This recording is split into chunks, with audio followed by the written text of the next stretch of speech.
Ay.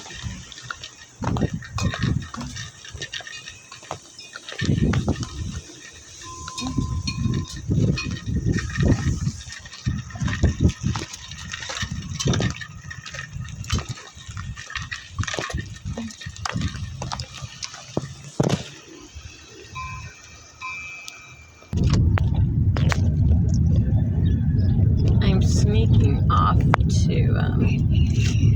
see. Oh, I didn't know if it was on or not. I'm not. It's a tablet. I'm not used to it. I'm getting closer to getting a phone.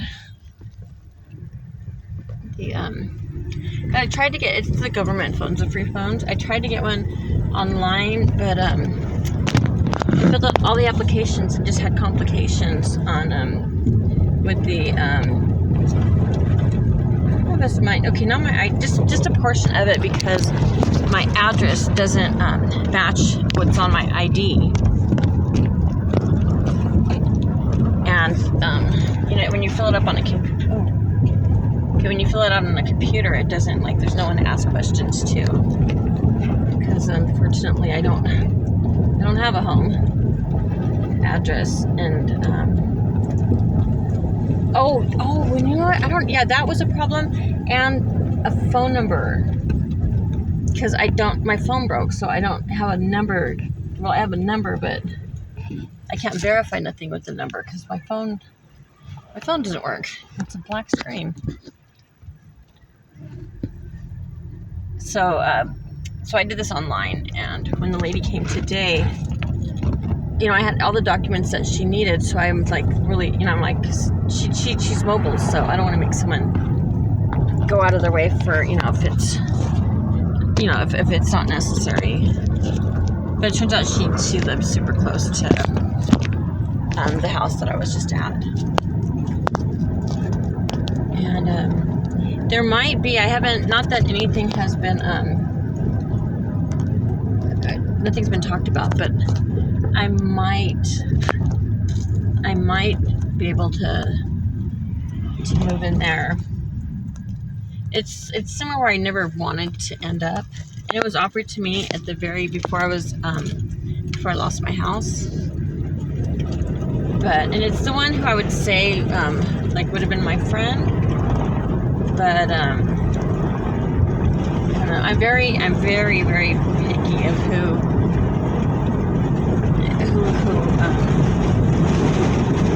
I allow in my world, especially to be my friend. But I'm pleasant, I'm cordial with everybody, of course. But a friend, call someone a friend, that's pretty deep for me. I don't just willy-nilly. Oh God, my arm is killing me. Oh my God, my arm is killing me. Whew. Oh my God, my whole arm. I fell on my arm. Oh my God, and it's a few weeks ago, and it hurt for a while. Then it was starting to get, what store do I want to go to? Target or Walmart? Oh my God. I guess Walmart, because in West Covina, their 7-Ups were,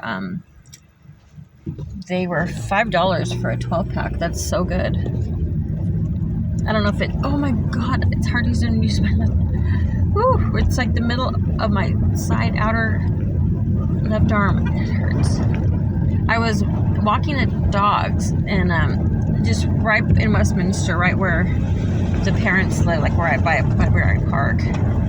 And I had them chained or not chained, but I had them on a leash that connected them together. And they were just playing good, and it's a small area. Oh, my arm! It's a small area, and but they're connected together. So they start running away, and if I turn my back, they come back quicker than if I call them. And if I start walking away, then I have better chances. It's even quicker. So, oh my God, this is so hard. I shouldn't have to hold this. Ooh, and I can't use that arm. So I sort of walked away, and I just turned around and put my back to them, and that's enough to get them to, come running back to me. But I wasn't looking. I wasn't thinking, honestly. I was in the middle of the sidewalk with my back to them, and they're rambunctious. They're spirited, very spirited dogs. And so they come running back to me. My back's turned to them, and they came on either side of me. When I walk them, they have to be on the whatever side the leash is on my hands holding. I don't like them walking all over because they'll walk right in front of me. But I didn't see this one coming. They were on either side of me, and their leash is connected. So they pretty much plowed me down. They got me at the bottom of my legs, and boom, my legs flip in the air, and I flipped down. And I felt and I always want to learn how to fall. So it comes naturally. Oh my God, it's so inflamed. It hurts so bad. It hurts so bad. I couldn't even lift it up like the first week or two. So I can't lift it up all like that way. But yesterday I was at a thrift store, or the day before. But anyways, I couldn't find they did not have shopping carts. So I was just holding clothes, just garments on my arm, just holding it. But they were like slippery garments. And so I don't know if the slippery mattered, but they kept getting loose. But just holding that garments, they weren't even heavy. And oh my God, my arm was just inflamed. And my other arm was holding my purse up. But just holding like, I don't know, 3 skirts, 2 blouses, it messed my arm up again. And it just hurt so bad. Arthur's a chiropractor, but oops, Jesus, it's hard to see. But I don't think he's yeah, I don't know. Oh my God, Rupin. Oh my God, my arm hurts so bad. Oh shit.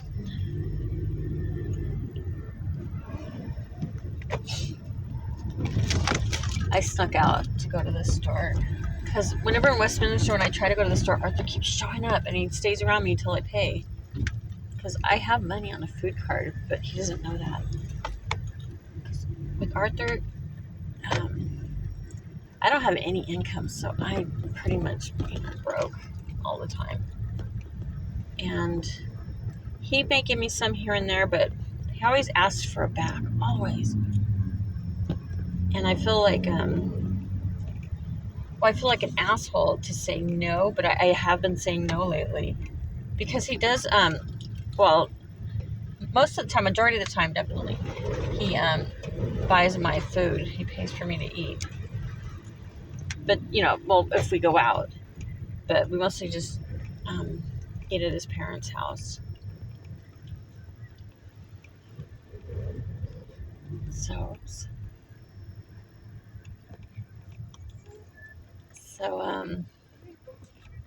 and normally, if someone needs something, your instinct is to share. You're like a team.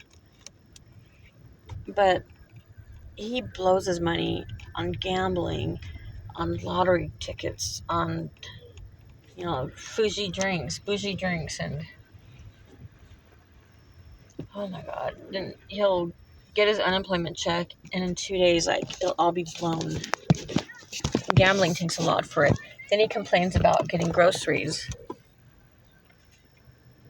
and of course he'll always ask me for money because I save money because I got to worry about my dogs to get my dog food. If I need products, if my kids need money, if I want to get a drink, because he's just got no it's something else. When it comes to money, he burns through it, and he doesn't realize the value of that money has to someone like to me. I go days without eating. Ouch. Ooh. Oh my God, my arm. And drinking anything, and you get so thirsty, or out of weed. These are all serious issues. Well, weed definitely is. It helps me with my anxiety, with sleeping, my insomnia. My insomnia is gone. I haven't slept a good night in over a week. But today I was around people, so yeah, I was around people. but it took me hours to get out of the car. I have agoraphobia and some other, you know, diagnoses, which it affects my quality of life and it affects my ability to life sometimes. And right now, it's just life's more challenging. And, I look out for myself. Because there's a thing called broken heart syndrome where your heart can literally stop beating over a broken heart. And I know that firsthand. They killed my aunt. My aunt, she was in a nursing home. Maybe she was in her 70s. Maybe 80s, but I'm not quite sure. I loved her. She was married to my uncle. They had divorced. They had 2 boys, Vernon Boy and John. And the dad was Vernon Boy, my uncle. All of them are gone. All of them. Wow. The whole family just gone. Well, I guess, wow. Well, yeah, this happened back when they were all alive. And John suddenly, maybe a car accident, but John, he was like in his early 20s and he passed away. And when they broke the news to my Aunt Sarah, it shattered her, and she died that night. And they had a double casket funeral. And then Vernon Sr., the dad, he died next. This was within, I would say, less than 5 years. And then Vernon Boy, he was in his early 20s. And he had 5 kids. He started early. Oh my God. He started having kids very early, like 14 or 15, something crazy like that. Whenever I'd go back to the reservation, I'd see him. He'd be driving his truck and all the kids would be in back. He always took his kids with them. Like to jobs that, like, in the reservation when we have funerals, the family you bury, they bury their own. But they just anywhere where they want on the reservation land. So you pick where you want to bury and you just dig a hole and bury. But the tribe does supply like a tractor, the ditch switch, or a backhoe. And Vernon Boy, he worked construction, so he knew how to handle the backhoe. So he would do a bunch of he'd dig up the grave sites. And he'd always have his little kids with him. And that's so sweet, to hang out with your dad. It's so important because my husband did not do stuff like that with my kids. He was always too busy with his own nefarious handlings. My husband worked full time. He always had a job. He was a good provider. And he was good around the house. He had a lot of good qualities to him. But he also had a lot of very bad qualities. And I enabled him to be a tyrant in my home.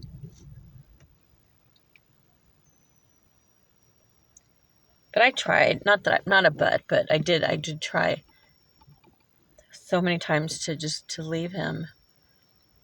And he'd always use the kids. Mostly my son Adrian, to get me to come back.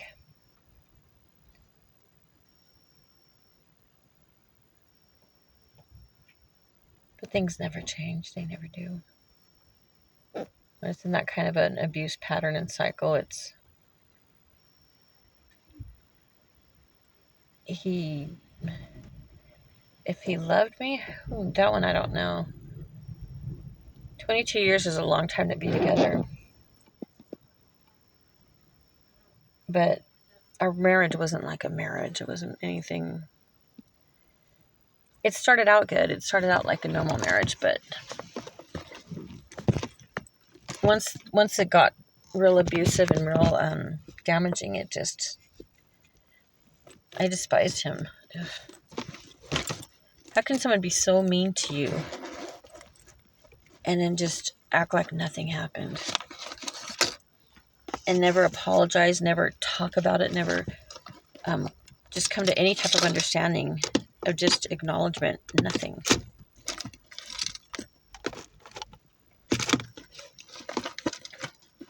The one thing good about, about that, it's after living it, I learned a lot. And most people don't have to learn it. It's not that beneficial to them. They grew up knowing that treatment, just not accepting that treatment. Because I've really learned that in life, people do treat you how you allow them to. Because I've even caught myself to treat people differently, and definitely not intentionally. But like if it's I don't want to say names, but it would be like a kid. Well, the kids to me, they're like 20, 30 years old. The kids kind of grew up, but like too easygoing, go with the flow, and then someone more difficult. The more difficult one,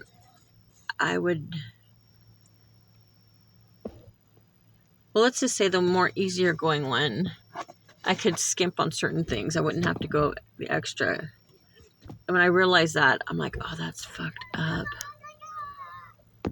Because that's,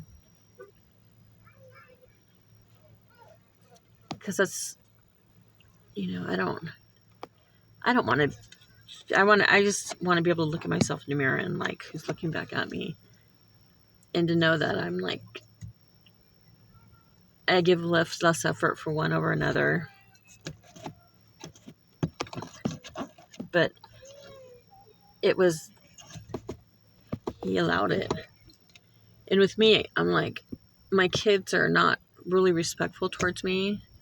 And I blame my ex-husband because they were raised with his mouth, because he was so like verbally abusive and everything. But I realize that's just giving him too much credit. He did play a big role in it, but so did I. I always thought that I was like a victim to the abuse, and that, if you know better, you do better, you know better, or you know better, you do better. And that's all true. And it's not like I went into the marriage and he advertised like, this is, you're going to get abused. All kinds of abuse. And honestly, I should have, all the signs were there. I should have known. But I never,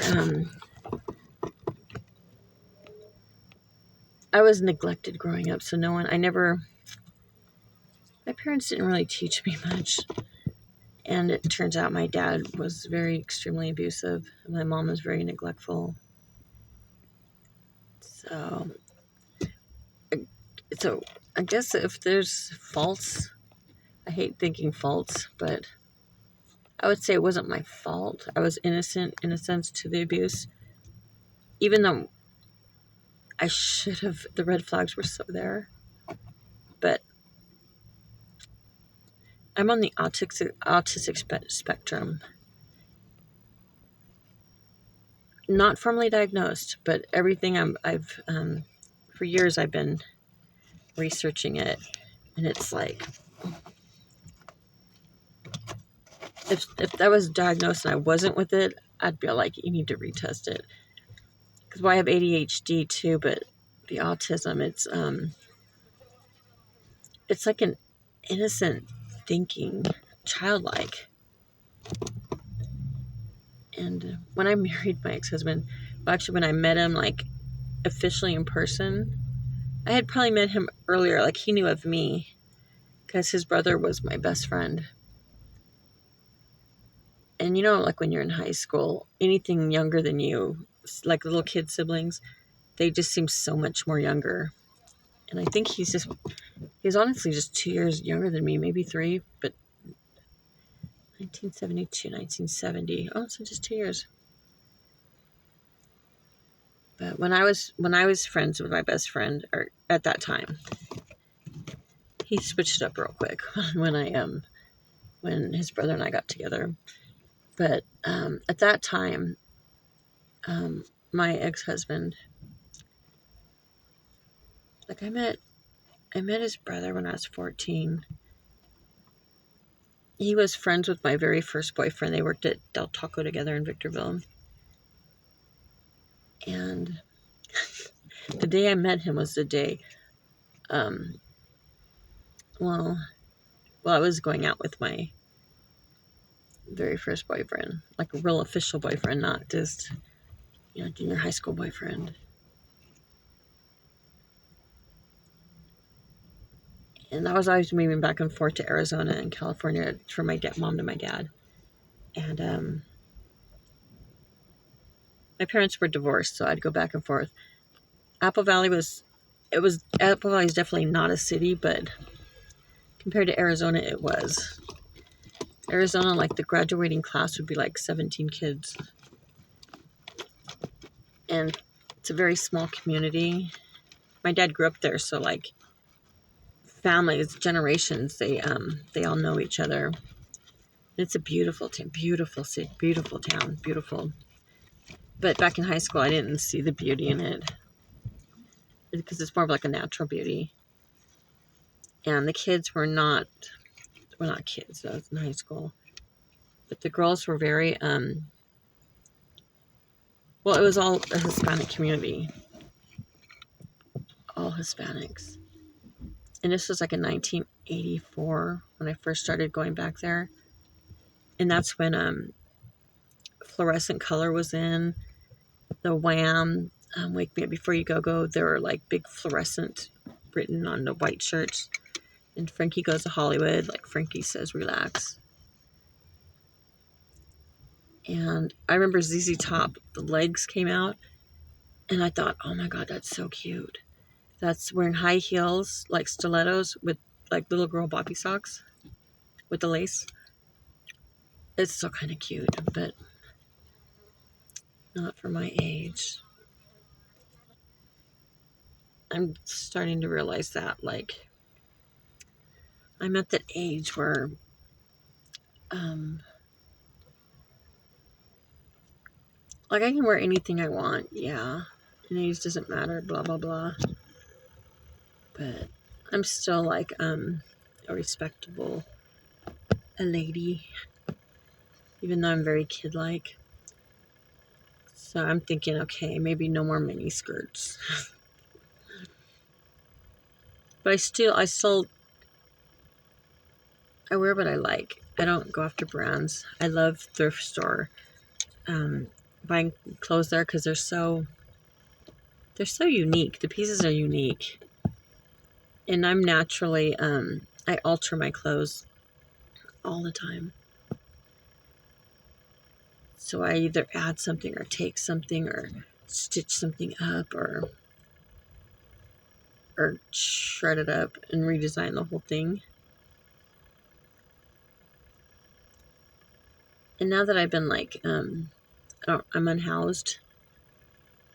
Well, actually, I've been like this forever, but yeah, I've been like this forever. Just cutting up stuff and making, like turning shirts into skirts and, I don't know, skirts into dresses and pants into shirts. I didn't have all the extra clothes. I would have done it when I was in high school more. But high school, I started working, and then I got another job, and then I stopped going to school so I can go to my jobs. It was not a... My mom was pretty much checked out as a mom.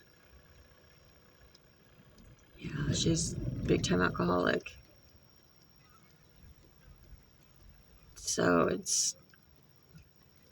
it was just me and my brother Don. He's just 1 year older than me. All of my other siblings, my older ones, moved out. So I'd be going back and forth to Arizona. California, I liked it because it was just more like a city, but definitely not like Orange County, like a real city. But at least we had a mall, a mall. But in Apple Valley, like in California, I never felt poor, but I was definitely poor. And my mom did not prioritize like when I was a kid, toys. And I got older, like just my needs, makeup, clothes, even school supplies, PE clothes, my prom dress, homecoming dress. Yeah, my mom didn't. And when I go to Arizona, where my dad was, he was considered like to be wealthy of the town, because the town's like a mining company, a copper mine, and they had been in strike for years. And then before the strike, they had a big flood where it flooded out the town, and it left a lot of people desolate. Then the strike came, and the majority of people were out of work, and it's a small town. Like, I would be like shocked that like my friends weren't getting school pictures. Like, what, you're not buying?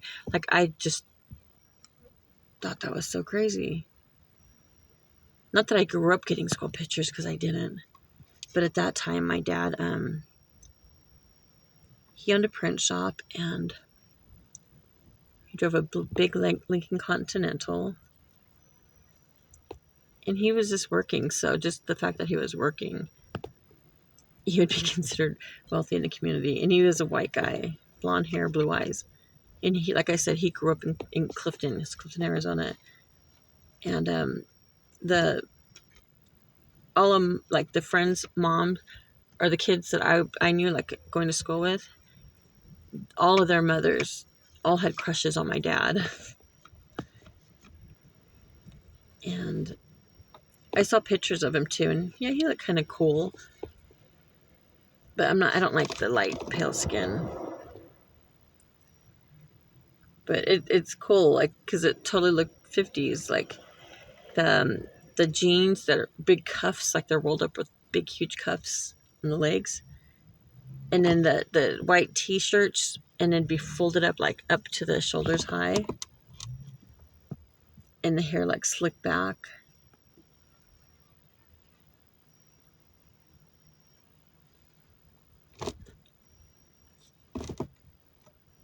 Yeah, so I'd move back and forth. When I'd get homesick from Arizona, I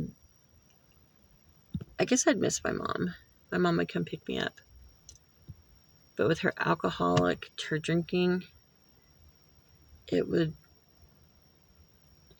would start to rebel because I couldn't stand it. My mom was like using people, like acting, but she wasn't probably acting, because my dad didn't give her any money, didn't help her with anything. But at the time, I just despised her. Like, and he would come over, it's always like she was begging for money. And I was forced to go to powwows with her and sell her jewelry, her Indian beaded dolls, and camp dresses. I'm Apache Indian. My mom's a full blood, and man, Indians are very, very gifted. They're talented. The artistry, it's impeccable. It's stunning. And my mom sews and everything. So she would make her Indian jewelry, and I was the youngest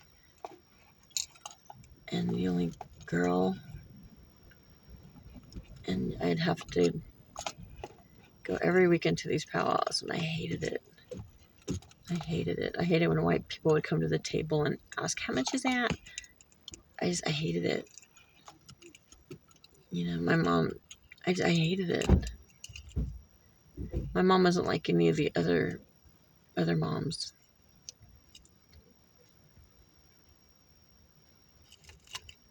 And my mom would tell me if I made beadwork, that she'd pay me like so much per thing. So I'd do a bunch of them. Like for barrettes, you beat it on a loom, and then I never learned after that. But my mom takes it off the loom, like like if like a hair barrette, like a rectangular hair barrette where it's beaded on. Like you could do belt buckles. There's so many things you could do with the bead keychains. But I would do the barrettes, and it's time consuming. It's because the beads are so small. But I would just loom them, and then my mom she'd tell me she'd take it off, and she'd sew it on leather onto a barrette. I'd make headbands too, and then she would sew the pieces on. Like she never showed me how to finish it off, just to do the loom work. And I would do so many. And then I realized that I never got paid, and she stopped even altogether talking about getting paid, and just like, oh, you're just liking yourself if I were to even bring it up. So I just kind of stopped making it. But not right away, not right away. It's when I'd find all my work just left out. Like, she didn't even act like she liked it. And it wasn't like it was done bad, because it was comparable to all of the ones that she does. But it's like she wouldn't give me just that feeling of seeing something complete, or to even keep something I've done. Everything always stayed on the loom. You know what? That's been a continuous thing in my life. And I learned to accept that from my mom. But not knowing, not purposely. I did not know that. And I did not know that would be it was something to look out for, actually, until right this moment. Well, it's pretty,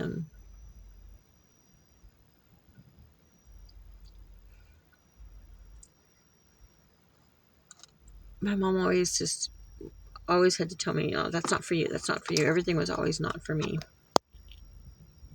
Then, you grow up, and then you realize, what, it's for everyone. There doesn't say, like, it's just for everyone. But my mom would just be like such in a damning way. My mom never hit me, though. I don't think my dad did either.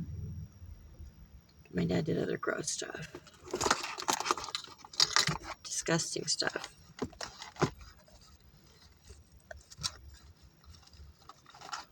And that is why I have no ties with my parents.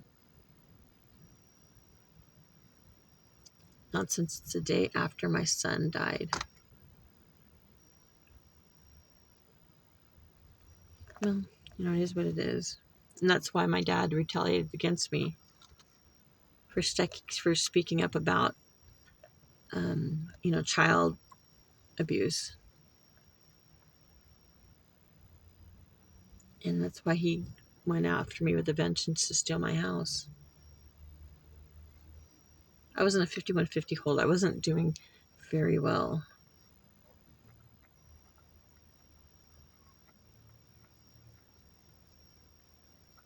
And he still went, he's just ruthless. It's really sad. My dad was my best friend. Because after my grandson died, he was only 5 months. And my son's fiance, Jasmine, she was 23. My son was 23.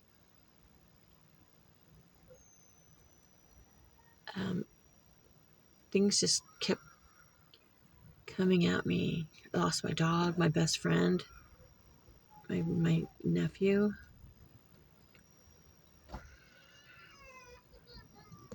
I had already previously lost my baby girl. My ex-husband did a sneaky ass thing because we were going through divorce, and he made a false statement, and I got arrested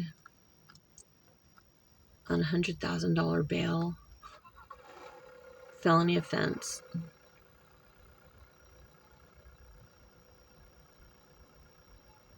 I didn't have no $100,000. I guess it'd be like 10,000. But no, that wasn't going to happen. I was going to get shipped to like a West Valley. It's like a, because first year they take you to Adelanto jail. It's like, I guess it's just a holding jail. It looks pretty big though, so I don't know how it's not a jail. I don't understand it.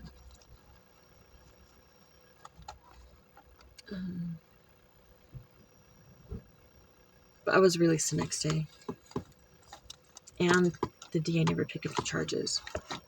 But that one night I was in there, it felt like a lifetime, because things were happening in real life. Like my bail was set. The police thought I was lying. And that's another thing from trauma. It's you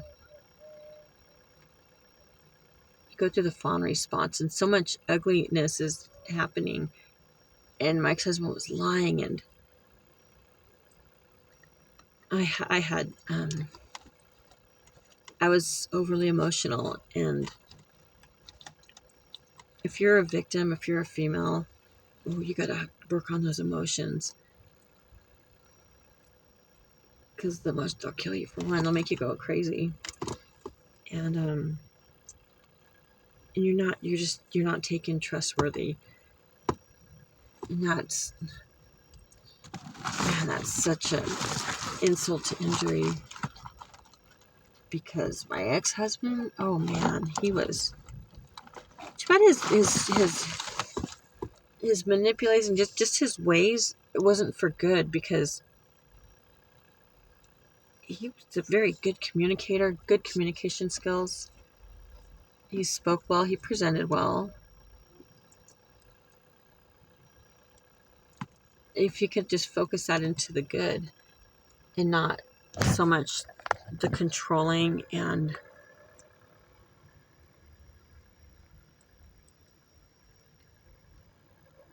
just making my life so miserable, to break me so bad just so I can fit into the mold, to be easier to control. And that's what he did. But he's a convicted murderer, so he spent like at least 10 to 15 years in prison. So like at that time, like the majority of his life.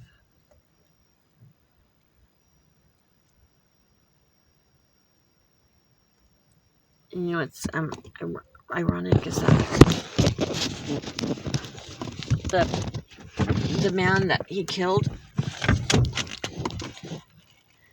was like, it started with the road rage with a bunch of teenagers. So the man that died that night was 23 years old, the same age as my son, my firstborn son. And my husband never wanted to name him after him, because I like traditional things like that. Even though if I'm not totally in love with the name, I think it's such an honor to be named after your dad. And when I was pregnant, and when I had, you know, my Christian,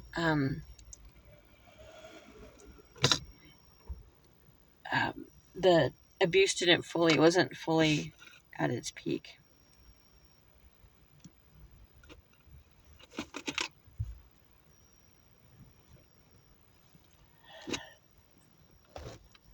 it was all just a facade. It wasn't real.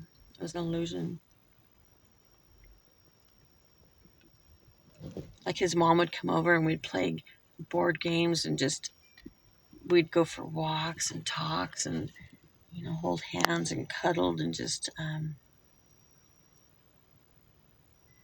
I so melted into him.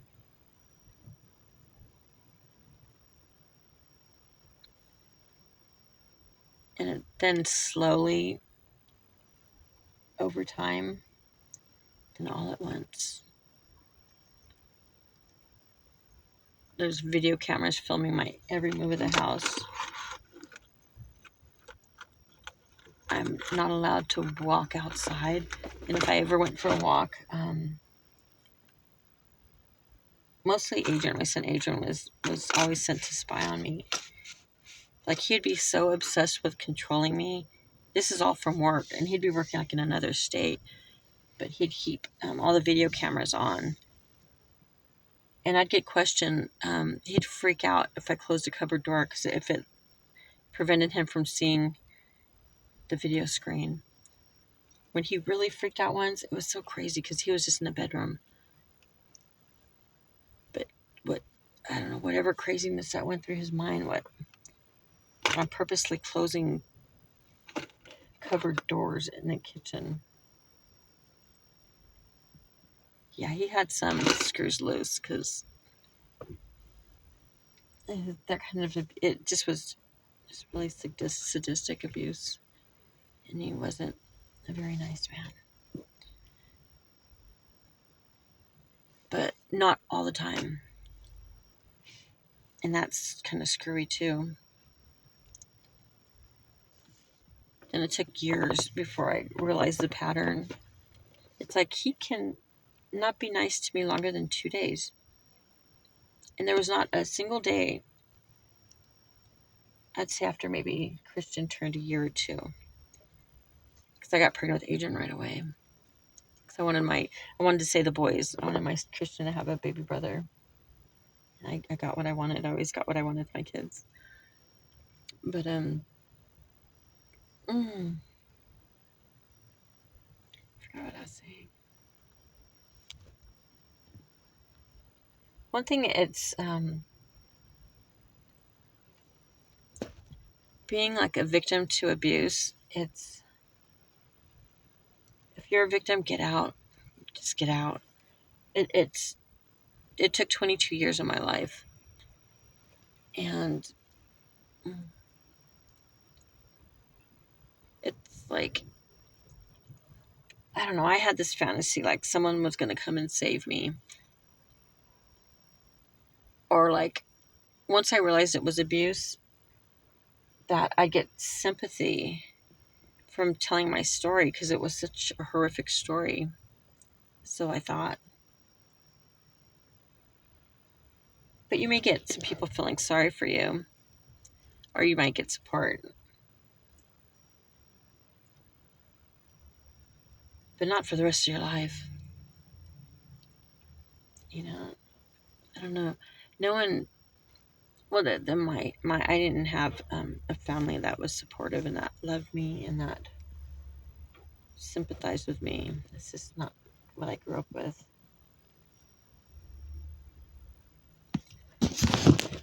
Baking ingredient, curry foundation, and coffee creamer. Shelf life sealed is 2 to 5 years.